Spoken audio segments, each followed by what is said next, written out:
any surprises to you with these numbers that came out earlier this week? No, not at all, and I think we're going to continue to see this trend. My company really focuses on providing capital to real estate investors who are typically fixing and flipping or repurposing a piece of real estate, and the market really is driven right now by the investors.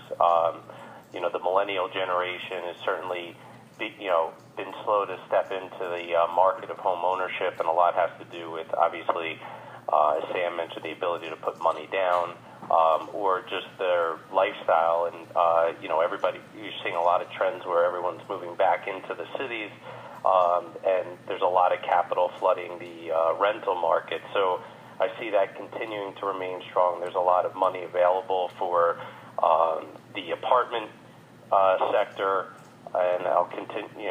We continue to think that it's going to head in that direction for some time. And really, that was something that we saw immediately after the downturn in the economy was more people starting to want to flip properties and make some money back that way. How strong does that remain, 5 or 6 years after the financial crisis?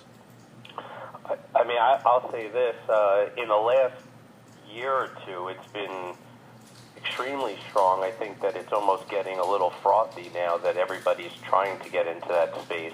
Not that I think there's a bubble coming on it, but I think, 2 years out maybe we have before that kind of backs off. We're still working through a backlog of distressed inventory, properties that need to be repurposed, and the money's available for that. But we're starting to see the margins shrink a little bit for these investors. There's competition on bidding on these properties, but the capital is flowing, even stronger now than it was last year. You're seeing more people stepping into that space and creating a real demand for that investment product. So right now the market's extremely strong for it.